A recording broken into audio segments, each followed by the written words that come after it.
البیت و اسماعیل ربنا تقبل منا انک انت السمیع العلیم ربنا واجعلنا مسلمین لک ومن ذریتنا امة مسلمة لک وارنا مناسکنا وتب علینا انک انت التواب الرحیم ربنا وابعث فیہم رسولا منہم یتلو علیہم آیاتک ویعلمہم الکتاب والحکمت ویزکیہم انک انت العزیز الحکیم ومن یرغب عن ملت ابراہیم الا من صفح نفسہ ولقد اصطفینا فی الدنیا فانہ فی الآخرۃ لمن الصالحین صدق اللہ مولانا العظیم۔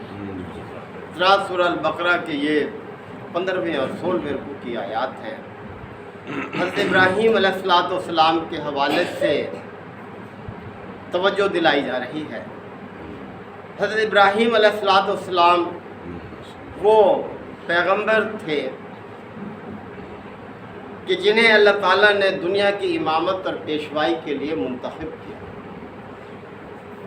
اور یہ انتخاب ایسے نہیں بلکہ ان کی آزمائش بھی کی اللہ تعالیٰ نے۔ اور دیکھیں کتنا اونچا درجہ ہے کہ اللہ تعالیٰ نے خود اعلان فرمایا کہ ابراہیم ہر آزمائش میں پورا اترا۔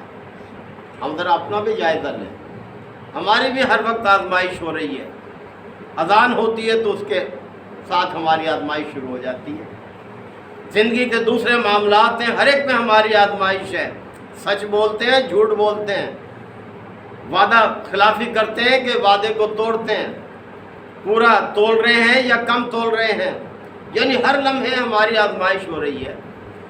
والدین کے ساتھ کیا کر رہے ہیں، ہمسایوں کے ساتھ ہم کیا کر رہے ہیں، رشتہ داروں کے ساتھ ہم کیا کر رہے ہیں۔ تو اللہ تعالیٰ نے ابراہیم علیہ السلام کو چند باتوں میں آزمایا۔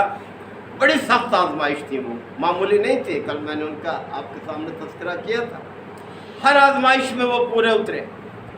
تو انہیں کی طرف توجہ دلائی، کیونکہ آپ صلی اللہ علیہ وسلم کو جن لوگوں کی مخالفت کا سامنا تھا وہ یہود تھے، نصارہ تھے، مشرکین عرب تھے، اور یہ تینوں وہ گروہ تھے جو ابراہیم علیہ السلام سے اپنی نسبت جوڑتے تھے کہ بھئی تمہیں کیا نسبت ابراہیم سے، ذرا اس کا اسوہ تو دیکھو، اس نے اپنے رب کے ساتھ کیا رویہ اختیار کیا اور تم کیا رویہ اختیار کیے ہوئے ہو، کیسے نسبت ہے تمہیں ابراہیم کے ساتھ۔ تو فرمایا جا رہا ہے کہ وَإِذْ يَرْفَعُ إِبْرَاهِيمُ الْقَوَاعِدَ مِنَ الْبَيْتِ، ذرا اس وقت کو بھی یاد کرو کہ جب ابراہیم اور اسماعیل اس گھر کی دیواریں اٹھا رہے تھے۔ اس گھر سے مراد خانہ کعبہ کی دیوار، کہ وَإِذْ يَرْفَعُ إِبْرَاهِيمُ الْقَوَاعِدَ مِنَ الْبَيْتِ وَإِسْمَاعِيلُ، کہ دونوں باپ بیٹے ابراہیم اور اسماعیل جب اس گھر کی دیواریں اٹھا رہے تھے، کس نیت سے اٹھا رہے تھے، کس امید پر اٹھا رہے تھے؟ اللہ نے ذکر فرمایا ربنا تقبل منا، فریاد کر رہے تھے ہمارے پروردگار تو ہماری اس محنت کو قبول فرما لے، اس محنت کو قبول فرما لے۔ کس طرح سے اللہ نے قبول فرمایا کہ لوگ جھونک ترجم خوشی کے ساتھ اپنے محنت اور سرمایہ کے ساتھ اس گھر کے لیے جاتے ہیں، زیارت کے لیے۔ ہر وہ شخص جو ایمان کا دعویٰ کرتا ہے اس کی دلی خواہش ہے کہ میں بار بار اس گھر کی زیارت کروں، اس طرف سے۔ تو جب وہ اس گھر کی دیواریں اٹھا رہے تھے تو اپنے رب سے یہ فریاد کر رہے تھے ربنا تقبل منا، اے ہمارے پروردگار تو ہماری اس خدمت کو قبول فرما لے، ہماری طرف سے اس خدمت کو شرف قبولیت عطا فرما۔ انک انت السمیع العلیم، یقیناً تو سب کچھ سننے والا بھی ہے اور جاننے والا بھی ہے۔ یعنی ہمارے دل کی جو کیفیت ہے، جس نیت اور ارادے سے ہم یہ خدمت کر رہے ہیں، تجھ سے بڑھ کر کون جانتا ہے؟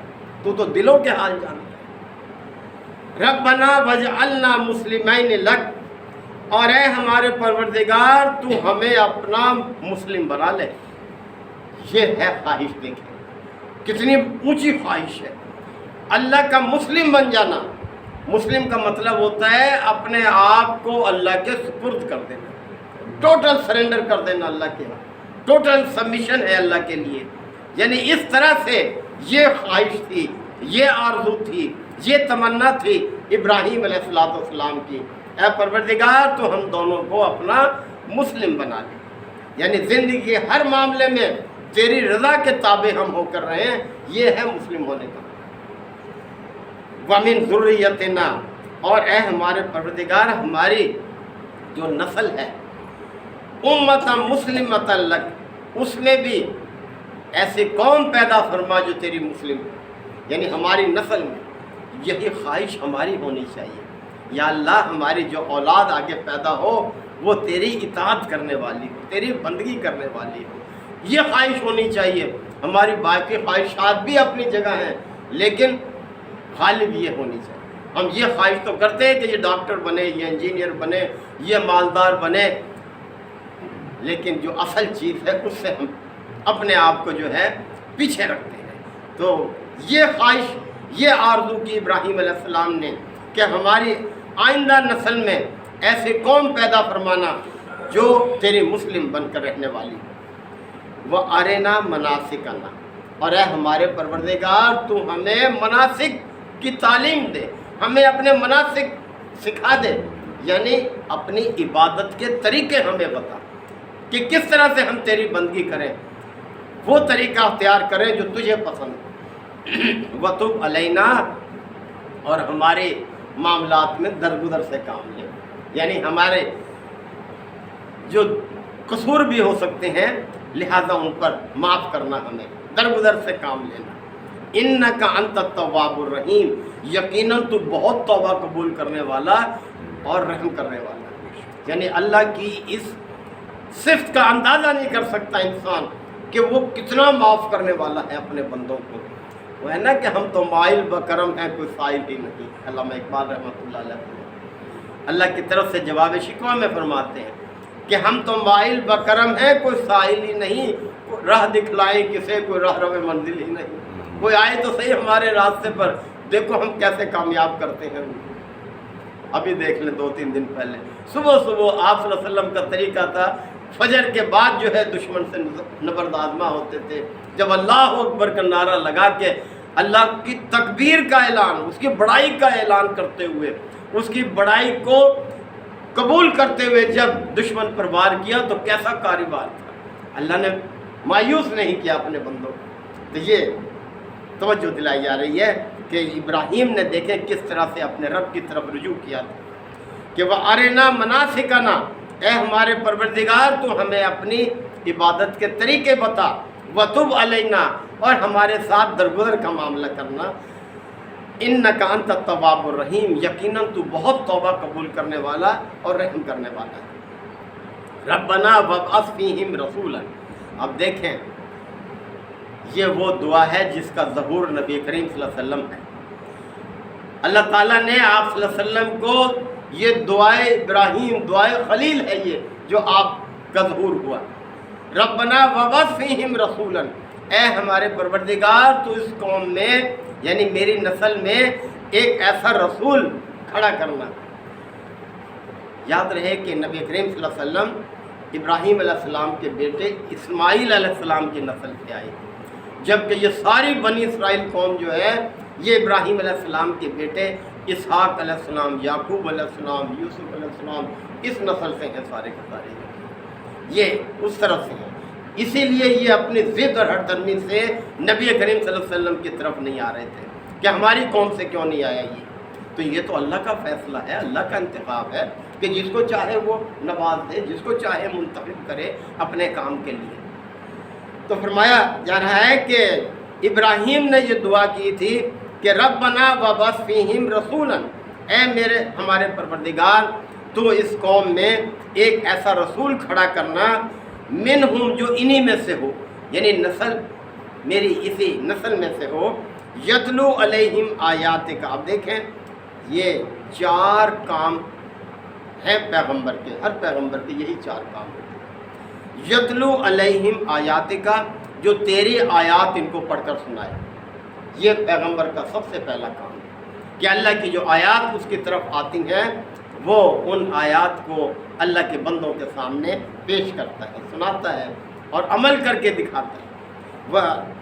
وَيُعَلِّمُهُمُ الْكِتَابَ وَالْحِکْمَةَ، اور تیرے بندوں کو تعلیم دے. کس چیز کی؟ کتاب کی اور حکمت کی. کتاب کی جو بھی تعلیمات ہیں سب حکمت پر مبنی ہوتی ہیں، کوئی حکمت سے خالی نہیں ہوتی. وَيُزَكِّيهِمْ، اور ان کا تزکیہ کرے، یعنی انسانوں کا تزکیہ کرے.